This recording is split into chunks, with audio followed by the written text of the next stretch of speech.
3, 2, 1. Okay. Thank you for your patience.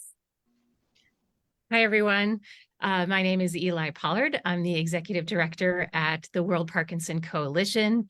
Thank you so much for joining us today. I am really thrilled. I think it's a very special day today. We have some guests with us who are here to show their film and also talk about their film, Shaking Hands with the Devil. You'll see there are 3 of us highlighted on the screen right now. Unfortunately, the 3rd member of this amazing trio was unable to join us today, but we are still going to do the showing and allow for a really dynamic and I think interesting and moving Q&A after we show the film. This film was first shown at the World Parkinson Congress 2023 this summer in July. And the amazing thing was that Dr. Fothergill Misbah contacted me, I think, in March to say, we're filming something, we really want to show it in July. And I remember thinking, are you going to actually be able to film, edit, and have this ready by July? I'm not quite sure how they pulled it off, but not only did they pull it off, it's a beautiful and very powerful film. And I'm thrilled to be able to show it again. And certainly invite all of you to continue showing it to your communities and your networks, because it is incredibly powerful. And I know that at the Congress, when we showed it in the film room, it was standing room only. In fact, there were people sitting on the floor, standing in the back, kind of squeezing into the room, complaining there wasn't enough space. Really powerful film. I want to introduce our panelists. Dr. Tosh Fothergill Misbah is a research associate at Newcastle University in the UK. Her research and advocacy work has focused primarily on Parkinson's disease in Africa, and she also consults for the Brain Health Unit of the World Health Organization. I've had the pleasure of knowing Tosh for, I'm not quite sure now how many years, but watched her go through her PhD and then get that PhD, and she does incredible work. And really no surprise at all that she was at the part of the team that brainstormed this idea and has produced this incredible film. Ols McCoy is an emerging film director from London. I think you'll see his work is spectacular with the film that you see today. His films are powerful, meaningful, and emotional, and driven by the belief that film is the best medium to entertain and educate. And we're really thrilled to have you, Ols, and hope this is not the last time you work in the Parkinson space. You have a lot to do, and we want to keep you close. Our 3rd panelist, who is actually not with us today, is the character and the actor you will be seeing in the film, David Plummer. I want to at least acknowledge and share with you who he is and the incredible work that he does, so you can look him up on your own. But David Plummer is a world-leading wildlife filmmaker. He's also a photographer, a best-selling author, a wildlife expert guide, conservationist, a tutor, a mentor, and an inspirational speaker. He is all of these things, but I think so much more. He's fueled by an all-consuming passion for wildlife. He was diagnosed with Parkinson's at the young age of 39 back in 2009 and continued with his great work. And earlier this year, in January of 2023, he was traveling and working in Sri Lanka and had a pretty powerful and terrifying personal experience with Parkinson's because of his Parkinson's and because of the symptoms that he exhibited with his Parkinson's. And that spurred him to figure out what he could do about educating and actually be an educator, so that he could mitigate and diminish some of the myths and misconceptions and misunderstandings of Parkinson's, which was what brought him together with these 2 other wonderful panelists. So before we jump into the film, I wanted to ask I wanted to just remind everyone we're going to have a nice time for Q&A at the end of the film. If you do have questions and you prefer to just put them in the chat, you are more than welcome to put questions in the chat. I'll make sure that if we get them asked of the panelists. If you have a question and you wish to ask it yourself after the film is shown, down at the bottom, you can go to the reactions button with the little smiley face. And when you click on it, there's a line that says raise hand. You can raise your hand. I will then call on you to unmute and ask your question yourself if that's your preference. So before we jump into the film, I wanted to hand over to Dr. Fothergill Misbah and to Ols to see if there's anything you'd like to share to sort of set the stage before the film shows. And I'd also ask both of you to just say something briefly about sort of how you all came together, sort of how did this, what was the first sort of beginnings of this? And then once you're done with that, we can go on to the film. Tosh? Amazing. Yeah, thank you so much for that Eli. introduction. It's always nice to hear people talk about you. It's very humbling. I'll start by just giving a brief introduction to kind of post David arriving back from Sri Lanka, which Eli has nicely set up for us there. So when David came back, he obviously felt empowered to do something about the situation of stigma. He reached out to Helen Matthews from Cure Parkinson's Trust, who reached out to me, connected us, and we had some initial conversations about what we could do. I had published my paper literally in February on stigma from Kenya, and it just seemed like a perfect time. I think it was 2 weeks between that, bringing Ols on board, and maybe going out 2 or 3 weeks. So we really just jumped into it. We didn't really know what exactly we were going to do, but we knew we had to do it. What's that Parkinson's law? The longer time you leave for something, you take up that time and planning. Anyway, I thought that was quite ironic. So we went out in March and spent a week, 10 days filming. And that's, I think, when I reached out to you, Eli, and said, we'll have this ready for July. And actually, we did. on that, it's funny you mentioned how we got it done, because I think I was literally sat outside the screening room about half an hour before it was meant to be shown, finishing, doing the final touches, exporting it. So we got it done within half an hour of screening it, which is amazing. But we got it done. I hadn't heard about that. That's incredible. It makes it a better story. Pressure. You said that you were going to give it to the space on Friday, didn't you? So that we had as much time as possible. So there we are. And we needed that time. But yeah, so we had an amazing time. Jared has just posted in the chat, and Jared helped us accessing the people with Parkinson's along the coast of Kenya. So we couldn't have done it without him as well. And he was also at the WPC, which was fantastic. So yeah, it was a real team effort between the four of us. And yeah, what you see today, or what you will see, is the work of that kind of few months of hard work, emotional work, and we'll be happy to answer questions about the process of doing that as well after the film, once you've seen it. But in terms of anything that we'd like to share before you watch it, I think just enjoy it, but also be moved, and think about how we can kind of take action on this issue, not just kind of end that here, but actually see this as the start of something that we can all do to contribute and help. Also, I don't know if you want to say anything. No, I don't have anything powerful to add to that. So I think that's a good segue onto sharing the film. Wonderful. And I'm going to unspotlight us. Thanks. Here we go.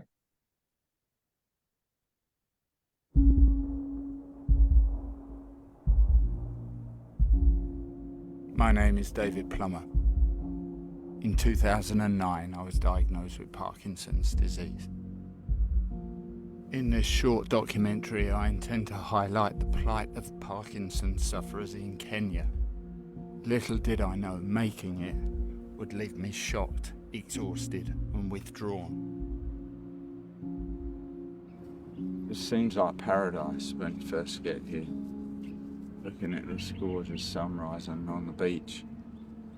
But I've learned, having Parkinson's disease, this place could be hell sometimes. With this film, I'm hoping to change perception. I've never been one for championing raising awareness historically, because my thoughts are everyone knows what Parkinson's disease is. I just want to find a bloody cure. But where I've worked abroad, I'm fighting not only trying to find a cure, but trying to raise awareness. People don't even know what it is. I set off on my journey to meet sufferers and their families who had previously been identified by Dr. Natasha Fothergill-Misbah, a specialist on Parkinson's research in Kenya. I decided to come off my medication when meeting these sufferers because most of them had no access to medication or health care. So when he first got sick, we didn't even know what the problem was ourselves. He had problems in almost every system of the body. He had even developed tremors. Ndizvo nangu makamba ukala hii sababu ya nini? Sababu ya urefu. Ndo mgonjwa wakati ambao nilikuwa sijui ugonjwa huu ni ugonjwa gani. And with the community around, well, the first thing they thought was that you're giving him a lot of stresses. The stress has brought this disease. Gabu nagu pia nakuzambirizwa mimi mchungaji mimi na kamba kuja kanisani kila siku. Hayo ndo utapata manufaa. Lakini uko na pia sio manufaa kugusa. Mwanzo kabisa ilipokuwa tunapata dawa lakini hayafanyi kazi. Nilifikia kwamba hii ni nguvu za mapepo. Kulingana na experience ile nimekuwa nayo kwa kazi ya Mungu, naona wakati mwingine hivyo spirit waziko Hao nao wanafanya kuwatia tu kujaribu, lakini they are not sure for what they are treated. I took him to a doctor. He is the first person who diagnosed that there was something called Parkinson. Even after being diagnosed and even taking the medication, Mom still felt like, no, we can just pray and this thing can end. On my family, it really affected us. In fact, it really brought us down to almost zero because the drugs were very expensive and not easy to find. For me, it has been a burden. I've been having a burden in my heart, a very big burden. Sometimes I do get emotional, but I don't want him to see it. Like sometimes I can feel like I want to cry, but again, I just walk away. Because missing my dad has been my superhero. You stay with a patient like that for a long time. He becomes part of you in life. And when he leaves you, there's a lot of great loneliness you'll suffer. If he would just rest. Sometimes you think that, like, God, if you just can't help Dad, if the medication just can't help, then just let him rest.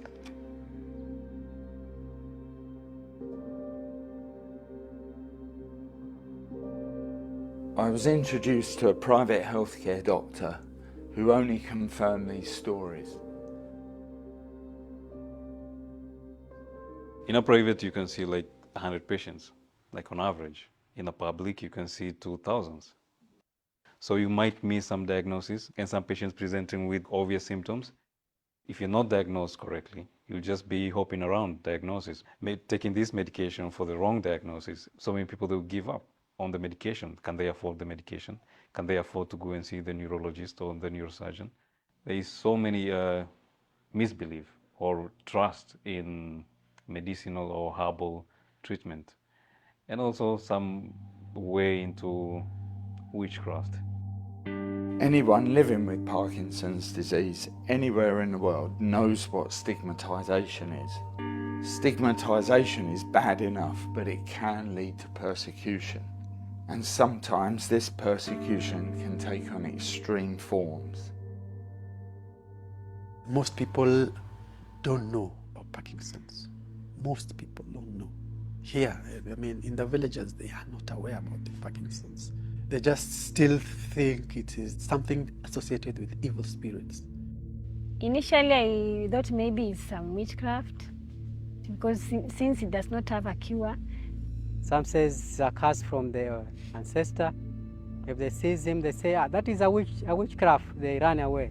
People see it as a bad omen or something like that. They associate it with some evil, some spirits which are not there. Since Dad is a pastor, he had a lot of pastor friends coming over. They would come, pray. When they were praying and then he starts shaking, they would see that those were the manifestation of demons. And they would just insist on casting those demons out of him. Walifikiria ya kwamba mimi nimeleta nguvu za mapepo. kaona ni nguvu za mapepo, lakini haikuwa nguvu za mapepo, ilikuwa ni ugonjwa wa Parkinson. Even personally, I have an auntie who was telling me, you know what, that shaking, we can be treated.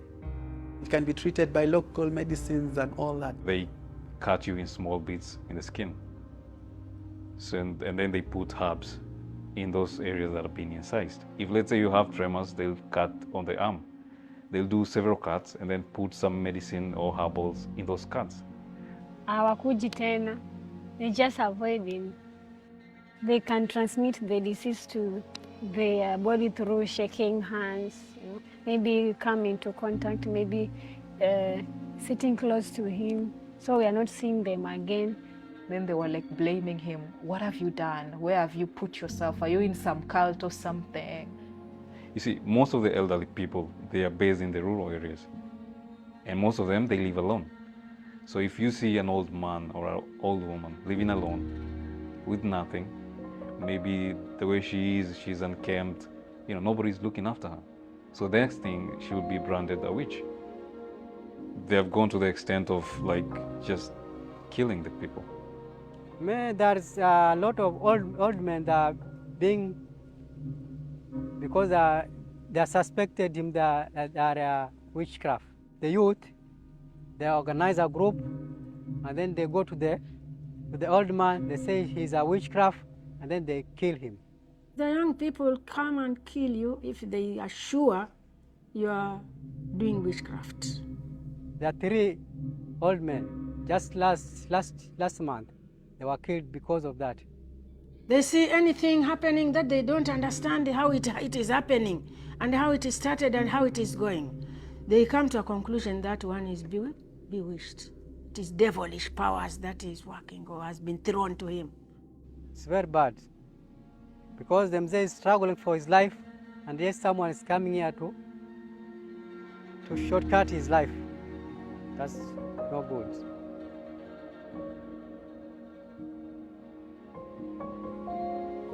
I found myself withdrawing, hiding away after several days of malignant scrutiny. And the shocking trauma of what I was hearing began to take its toll on me.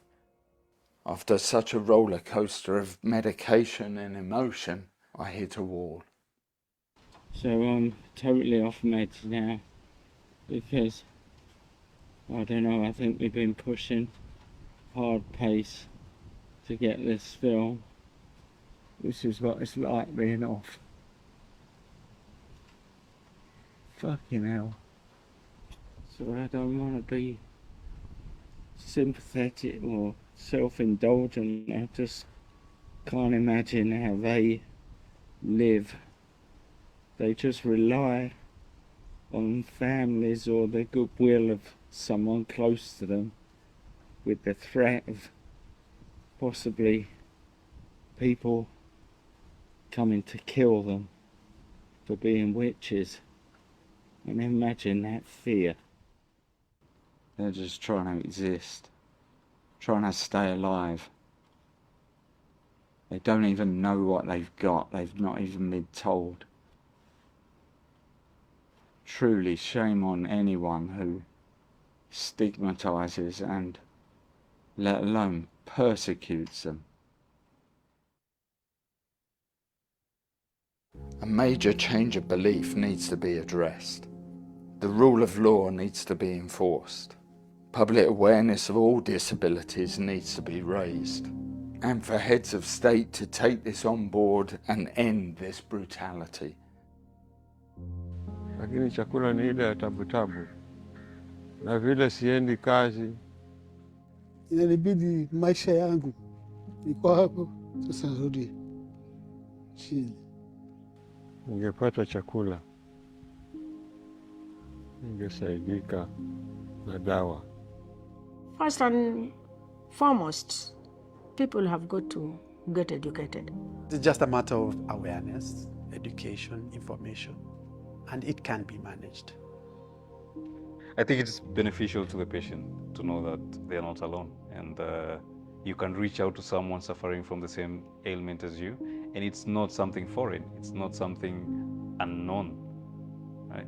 There are support groups where people find more comfort sharing and they get comfortable with their condition. They know and they understand what's going on with their system and their body. I think it's crucial to the long plan of the treatment and management of a patient. It's a cliche, I think, but this week has certainly been a roller coaster. But I do think we have scratched beneath the surface of things that people aren't talking about.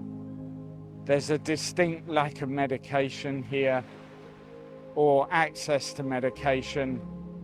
And I think there's a distinct lack of awareness or total absence of knowledge of what this disease is. It's not witchcraft, it's not superstition, it's not cursed, it's just a disease. And these people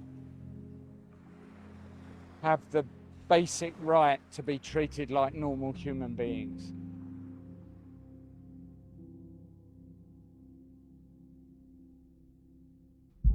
There are glimmers of hope as volunteer support groups begin to emerge in Kenya.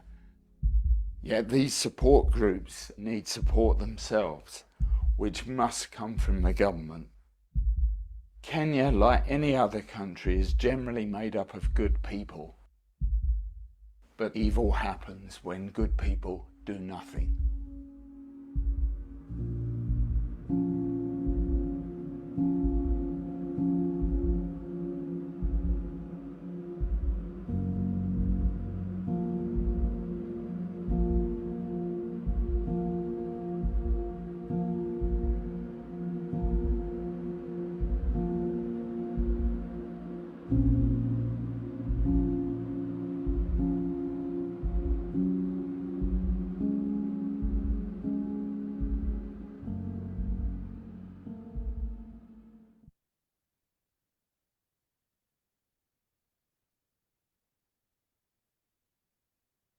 Thank you. Wow, I think I told you guys I'd rewatched that this morning before today's panel, and yeah, sort of speechless every time I see it. Okay, so let's get down into some conversation about this. I'm gonna just kick off the Q&A, and like I said to everyone, as people were joining, if you have a question, go ahead and raise your hand. You can do that by clicking at the bottom of your screen on that little reactions button, the little smiley face. And if you click on that, it'll give you a raise hand button, and then I'll call on you to unmute and ask their question. The first question I can see on the right is someone's asking about donating. Yes, you can donate. You can actually go to shakinghandsfilm.com. To my team, I'm having a problem putting something in the chat. It's not allowing me to paste that for some reason. I'm wondering, Julie or Helen, if one of you could put shakinghandsfilm.com in the chat, that would be helpful. Tash has just popped it in there, I've seen. Oh, brilliant. Thank you. I don't know why it's not letting me do that, but that's okay. As long as it's in there, that's all that matters. Yeah, so let's talk a little bit about that. Before we jump to the just pre-production, well, actually, let's start with the pre-production stuff. I'd love to know a little more about how sort of, what did you do before you went to Kenya? So what did that process look like? You came together. How did you plan this? You obviously needed people on the ground to help facilitate this and find people and convince people to be filmed and all of that sort of prep work. How did that kick off? How did that start and work? I think the first time we all met was on a Zoom a couple of times, wasn't it? We sort of bundled together on Zoom and thought, right, well, if we don't do it now, we're never going to do it.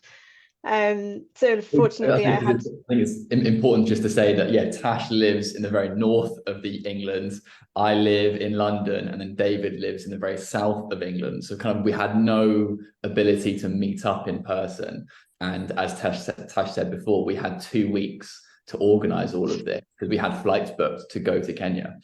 Yeah, so we had two weeks to organize everything and lots of Zoom calls, and then trying to Zoom call with Jared in Kenya as well. So there was a lot of calls going on at different times and hours. Yeah, the focus changed as well. We were thinking, do we do multiple places in Kenya? Do we do rural northern Kenya or the coast? And we ended up settling with the coastal region, which is I'm from Mombasa, so it was a lot more familiar for me. And Jared is doing some amazing work with the support group there as well. So we had those connections. Yeah, I mean, David and Oz did all the kind of filming and equipment hiring and all of that sort of thing, and I was just kind of facilitating the access to the people to interview. So yeah, we were all a really team effort and all came together and we met for the first time at Heathrow Airport, I think, in London. So we met at Heathrow, and then had a 8-9 hour flight together to get to know each other before we delved into the project.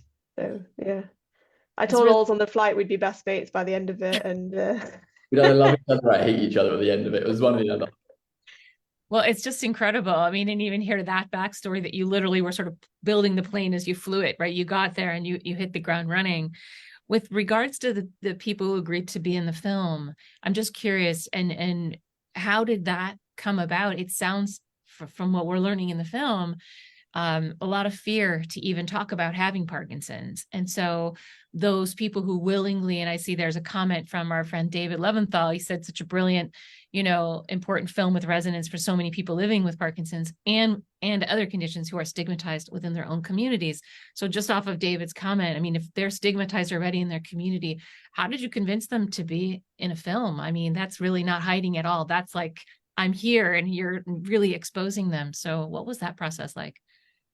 Yeah, it's an interesting one. I guess people are very happy to have the opportunity to tell their story, and I think the fact that David was there and he had Parkinson's and they could see that as well was really powerful, and kind of giving that encouragement for them to see what it could be like, I guess, with access to medication and things like that.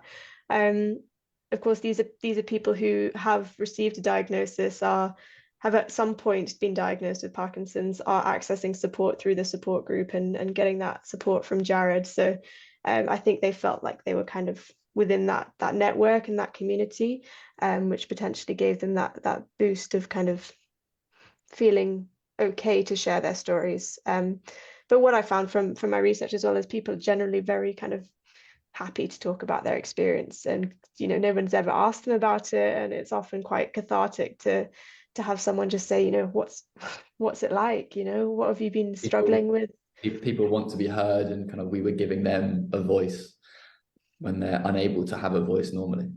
Yeah, absolutely. I can understand that. We have some hands raised. So I'm gonna unmute people. So Marlene, I'm asking you to unmute yourself. Hopefully a little button's popping up, and then you can ask your question. Okay, thank you. What I was wondering are, what are the things that you would suggest, other than medication, in the way of movement or dance, to help with some of the symptoms of Parkinson's? Yeah, so I guess most people know that it's a very multidisciplinary need for Parkinson's care. Medication is just a proportion of it. Obviously, it makes life a lot easier. I don't have Parkinson's, but I'm sure that people would agree that living without their medication is just not an option, especially once you've had it and then may not have it again. But of course, things like physiotherapy, occupational therapy, speech and language therapy, your diet, your nutrition, your exercise, and different forms of exercise, all very important. Obviously, that is available in some places it isn't, but there are different models of care that can kind of happen at the community level as well. So people with training in specific areas that can kind of relay that message or communicate that education to people with Parkinson's and their caregivers through, for example, a support group. So even when those kind of formal health services aren't available, and maybe even NGOs or charities that provide that support aren't available, that education and those lessons are still there to be taught and to be learnt. I hope that answers your question. I will share to everyone that Dr. Tosh Fothergill is a clinician. She is a scientist and researcher, so she isn't necessarily going to be able to give out clinical advice. So, but we appreciate it. And I think I do like that question too, because just so that Marlene and others are aware, there's a lot of really innovative work going on right in Kenya with people in Kenya who've teamed up with experts from India, and they're actually piloting rehabilitation programs in Kenya right now to see if they work.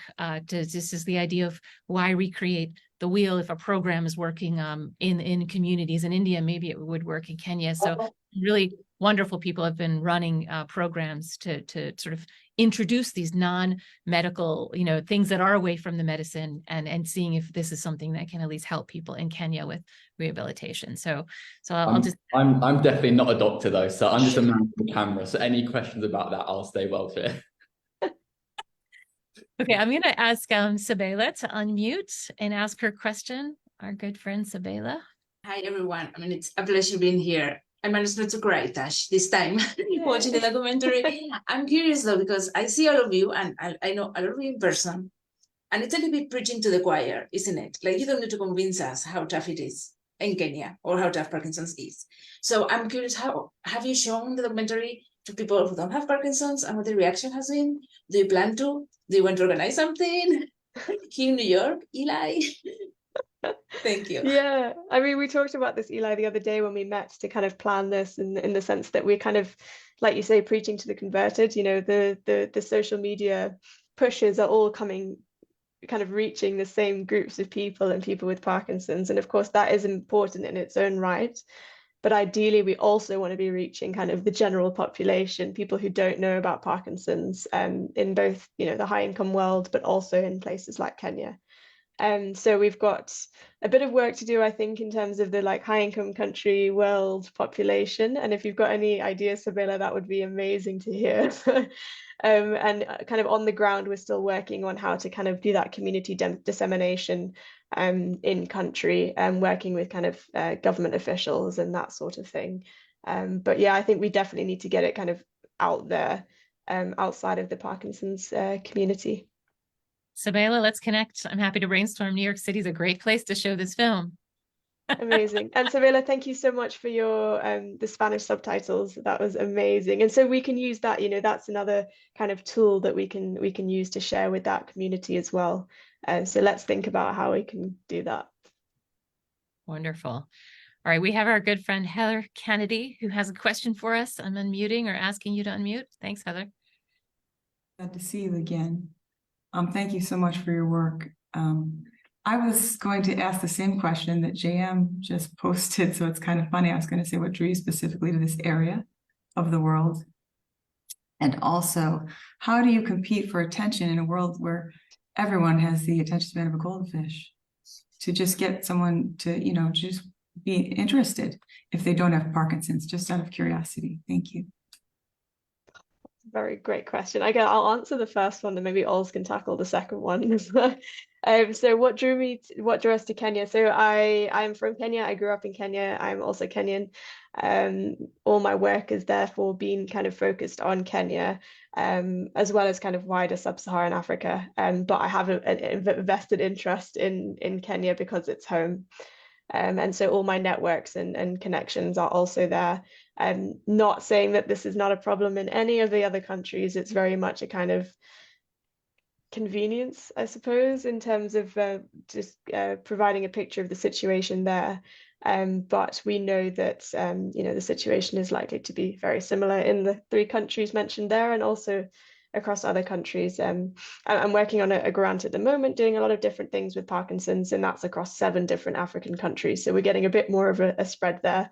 But this is definitely not representative of all the communities in all the countries in Africa, but very similar and situations going on. And I'll let Ols answer that very difficult question. I'm just going to add a second point onto that first question of why kind of we did focus on Kenya. And it really was convenience in the end as well, because David had flights to go to Kenya for some other work related things, because he's a wildlife photographer. So that's why we only had 2 weeks to make this happen, because David already had his flights booked to go to Kenya. So yes, that's just coincidentally, Tash being from Kenya and David going to Kenya, it was just a match made in heaven, as it were. And then the second question about how to get people's attention and get this out there to the wider population. I think I actually kind of disagree with people's attention spans becoming smaller and smaller, because films are actually, and TV series that get released are increasing in length. They're getting to 20 episodes a series. Films are going to 3-4 hours now. So I think as long as the story is good and you can keep people's attention, then you haven't got a problem. You just need to get someone sat down to watch it for the first minute or two, and then they'll be hooked as long as you've got the right story there. So I think hopefully you'll all agree, because you all sat here and you're still watching, so it's a good enough story to keep people's attention. And then in terms of getting it out there to the wider population, we're in a dozen film festivals now. That's going to really help the reach kind of get out there. We just need to keep kind of sharing it across social media as well. I'll just say Heather did self-correct in the chat, and she said, I should remember to speak in first person when I say people have the attention of a goldfish. We got you, Heather. Wonderful. All right, so I'm going to unmute. Elizabeth has a question. I'm going to unmute. Hola, yo soy de El Salvador, pues hablo español nomás y quiero manifestarles que pues nosotros tenemos la misma situación que Kenia. No tenemos un medicamento apropiado. Pues estoy creando un grupo de soporte porque no tenemos ni fundación ni nada que nos respalde. Entonces, yo he tomado la iniciativa propia de hacer esto que se haga realidad. Yo sé que pues no me entienden. That's what I'm here for. Pero sí, hola. Sí, que yo les traduzco. Sí, sí, Bye. sí, sí. Hi, I'm Elizabeth. I'm from El Salvador. And I want to share with you that we have a similar situation here in my country. There's no, the medication is not appropriate. We don't have support groups. I'm starting my own, on my own, because we have a similar situation as like you described in Kenya. ¿Algo más? Que estoy creando un grupo de apoyo porque nosotros no tenemos fundación que nos apoye. Entonces estamos en pláticas con 4 fundaciones de Estados Unidos, una local y dos médicos. Entonces eso me tiene optimista porque puedo hacer algo por mi país, y pues el medicamento es muy importante también porque tenemos un medicamento genérico básico y entonces no hace efecto. There are no foundations in El Salvador, so we're a little bit on our own. We have we're in talks with some groups, some organizations in the US, and also with one here locally. But that's the thing, that we don't have anything, any support or anything that could back us up. And especially when it comes to drugs, there's only a generic kind of drug which doesn't work as well for everybody. And that all this work makes me be very optimistic because I can do something for my country, for my people. Thank you. Gracias. Thank you. Gracias.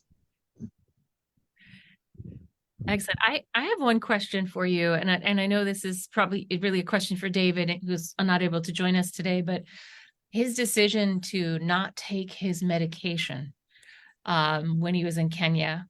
Can you talk to us a little bit about that? Was that something he knew from the very beginning he was going to do, or was it something he decided when he was there? How did that come about? And that has a lot of implications, obviously, for someone with Parkinson's. Can you talk a little bit about how that decision was made? Oof. All's you or me. I'll let you take that one. You're the one with medication knowledge.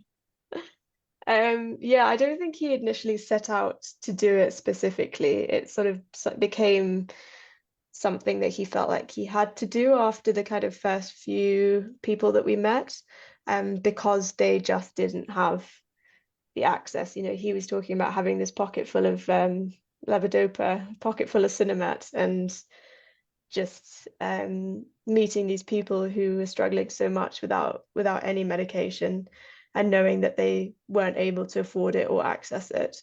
So I think it was a combination of seeing that, as well as also just pushing really hard, you know, pushing so hard that your diet is off and then you're not absorbing your medication anyway. So it was kind of just a kind of vicious cycle as well. that kind of led him to just being off quite a lot.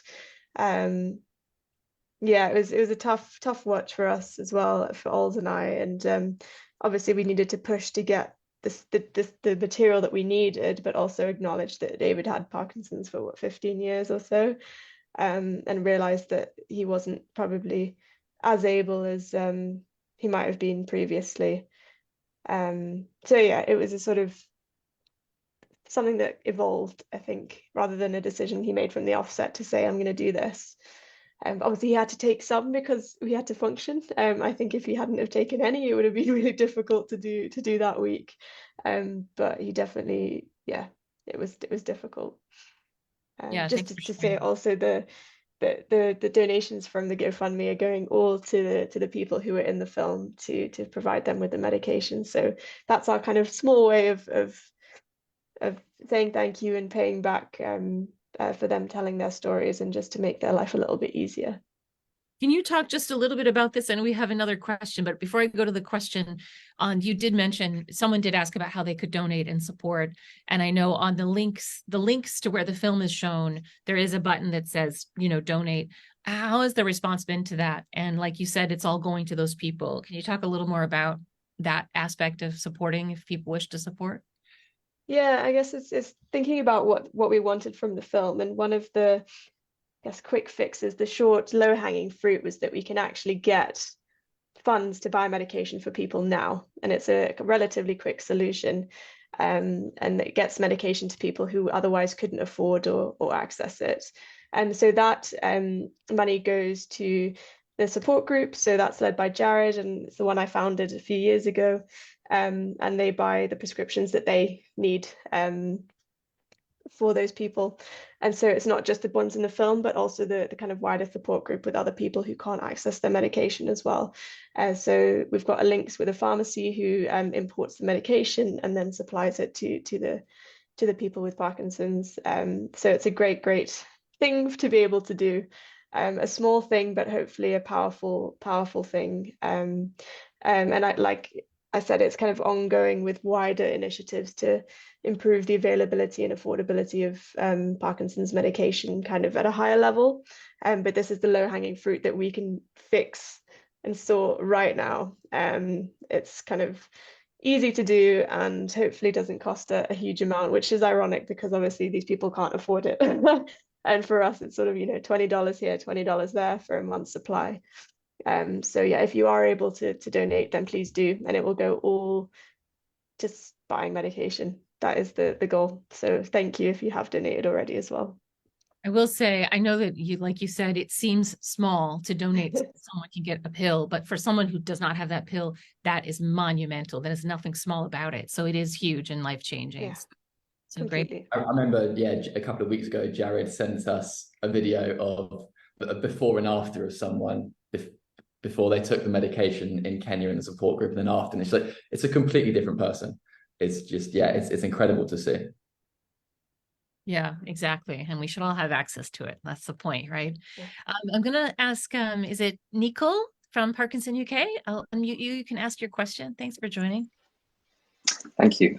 Thanks, guys. Incredible film, and obviously just highlights how difficult it is for people in sort of the countries, especially in Africa. And Tash, nice seeing you again. I met you at the WPC on the poster tour, so nice seeing you again. Parkinson's UK, we're doing a lot of race equality and research work to break down trust issues and barriers. And we have a race equality group where we've got people from various ethnic minority backgrounds. And also I know Parkinson's Foundation in the States is doing the same thing. And the question I had was around tasteful filming of people in difficult situations where you're trying to raise awareness and trust issues. Because when we've done events and we've worked with the African Caribbean communities in the UK, we've worked with the South Asian communities, there is lots of stigma. There's lots of WhatsApp groups that people have from countries like Africa or India, where misinformation is sometimes delivered to groups within Western countries. So we're looking at all these different things, but one thing that we are finding slightly challenging is when we go to events, what is the most tasteful way of filming people to raise awareness, but not doing it in a way that they feel that they're being used in the wrong way. So yeah, that's just a quick question for me. Thank you. It's a great question. Something that needs to be approached with sensitivity. I don't know, Oz, if you have any ideas in terms of the filming side of thing that maybe I can contribute from the kind of patient public involvement research side of things. I think from my point of view, yeah, being the filmmaker behind the camera and stuff, it's kind of having David was huge for us because it did allow, it wasn't two outsiders coming in and they're kind of not having any relation or any kind of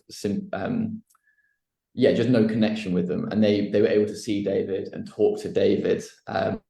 There's a phrase David always said where it's kind of they speak the same language, and he's able to break down that barrier.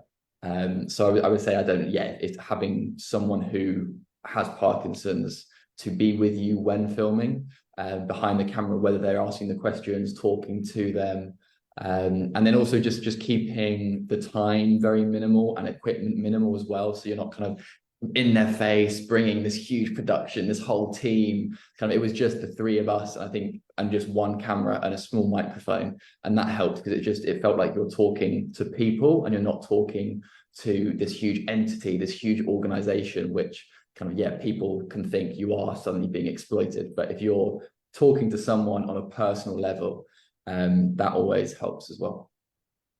I guess maybe like having them being involved in the process as well. So I don't know, I guess, the concept of patient participant involvement and this kind of process of involving people with lived experience and from the kind of beginning of any initiative or project. So maybe having some kind of co-development meetings with them from the beginning to kind of guide you through that process as well. And then maybe involve them in the production process as well. And, feed back and forth about the kind of script that you develop or whatever it is, the output that you're developing, so that they feel part of the process and not just kind of used and then, dumped, as it were. I don't know if that helps. If you've done case studies, kind of if you're doing it on a recurring basis, if you've already done some, then show them the impact that it's had, or even the finished piece of previous films. Just so they can get an understanding of what the final output is going to be, where it's going to go. I think, as Tash said, involving them and just kind of being very open and honest about the whole process with them and what they can expect. Yeah, that's some amazing tips. I think we have monthly meetings with our race equality and research steering group, so we do involve them in all aspects of the race equality project that we're running. But in terms of the filming side of things, maybe it would be great to kind of, if we are to do this in the future, to include them right throughout the process. That's exactly, bring them on from the start and just kind of keep them in the loop of everything. Mm-hmm. Thank you, Nico. That was great. I'm paying attention to the time. We don't have a ton of time left, and I want to take these last few minutes to sort of look forward. And someone actually put a question in the chat, and is it Arne Johansson? It is literally the same question I put on my own notepad, literally the same question. I'm curious about, he wrote how many people in the Kenya government have seen this film. So with regards to people who can actually make policy change, have they seen the film? Do you have plans to show them the film? Are there any issues with that? So that's where you could get that sort of systemic change that you're envisioning with this. Tell us about that. Yeah, absolutely. So we've always had this plan for kind of different levels of dissemination, as it were. So this is kind of one level is the Parkinson's community and the lay population. The other is kind of the community on the ground in Kenya. And then the kind of final one, which we could arguably have the biggest impact, is the Kenyan government and policymakers. And I've been really busy this year. I had a lot on. And so it's top of my list is to kind of figure out a sensitive plan to do this. I don't want to go in all guns blazing and very kind of accusational and kind of not approach it in the right way. So it's important that it's done sensitively and through the right channels. So we're working on this plan at the moment, but that is definitely on the agenda in the wider context of the other work that we've got going on with kind of the research that we're doing as well. So it's on my list, and it's just something that we need to tread carefully to do. But yeah, it definitely needs to be done soon, and it's on the top of my list. It will be bumped up now that you've reminded me. Well, I hear you saying now that you have an audience of, I think we're at around 75 people right now, that if there's someone in this audience who knows about changing policy at government level with regards to pharmaceutical, medications, please, contact us afterward. Tasha would love some expertise advice. And this is a big lift. It's not something easy to do in a country to change, policy around medicine and access to particular medicine. So making them even available on the market. So we need some expertise in that area. And so for those of you who know people in that community, send them our way. Yeah, so exactly. So what we also were talking about is that link between the pharmaceutical manufacturers in wherever they are, in India, in Sri Lanka, wherever they are, and how we can make connections with those pharmaceutical companies who produce levodopa and kind of governments in country to register it and import it. So if anyone has any expertise in that area, we are very, very much open to your suggestions as well. We're going to take our question from our favorite friend, Joy Milne. I'm unmuting you, Joy. This might be the last question, but go for it. You were speaking about planning, etc. And as Tash knows, I was part of the 5 days planning to start Trap Calf Off. I was speaking with Liz, Nicole, and this is aimed with Parkinson's UK, and I would also like to ask Eli as well. The planning that's been done within Trap Calf, no one has mentioned the church and exorcism. And it is common. I am wondering, I was brought up as a Catholic in a convent, and I was wondering whether there is some way of, without, prejudice and being sort of aggressive about it, as you say, Tash, that we can actually address this worldwide, that really exorcism by any part of any church really in the modern world is not acceptable. And many of these young people and the minister I've spoken to had to go through that. And I have thought about this for weeks, Tash. I should have spoken to you about it, but we're here, so I'm speaking about it. It's something that I personally think they could help, and they should help. And that's just my comment. It's a great point, Joy. Thank you. I think we've got lots of other things going on in our world, so I don't blame you for not bringing it up. It's an absolutely good point. And I think when David and I spoke about the film to a PMD Alliance group, and somebody from the US also said that they had similar instances of that blame and kind of accusation of demonic possession from their church. So it's definitely not just a kind of Africa thing. Yes, I do understand that, but we are looking at it in the film. But I do understand that in other countries, especially South America as well, it is a common occurrence. It's a good point, Joy. I think it's worth having a conversation because that is a multi-pronged approach, right? To have religious leaders also educated in Parkinson's. And you're right, we don't usually include them at the table because it's not the target audience we're thinking about. We have about 1 minute left. And I, first of all, want to thank everybody for joining us today. And I want to thank our panelists for coming with their incredible film and taking time to show it to us again and take our questions. You do have the URL in the comments so that you can always watch the film. I would say if you have your own community, if you have a support group, if you're involved in a church community, going back to our religious comments just now, and you can show this film to your network and your community, please go ahead and show it. You don't need permission to show it off of the video page. And you can always try and organize your own event. And I think that would be spectacular. So could I just make three requests, I guess is my thing. So my first request is to go on the website, donate if you can, share the website to donate as well. The second one, as Eli says, is please do watch the film, share the film, send it to your family, your friends, your networks, your companies, whatever it is.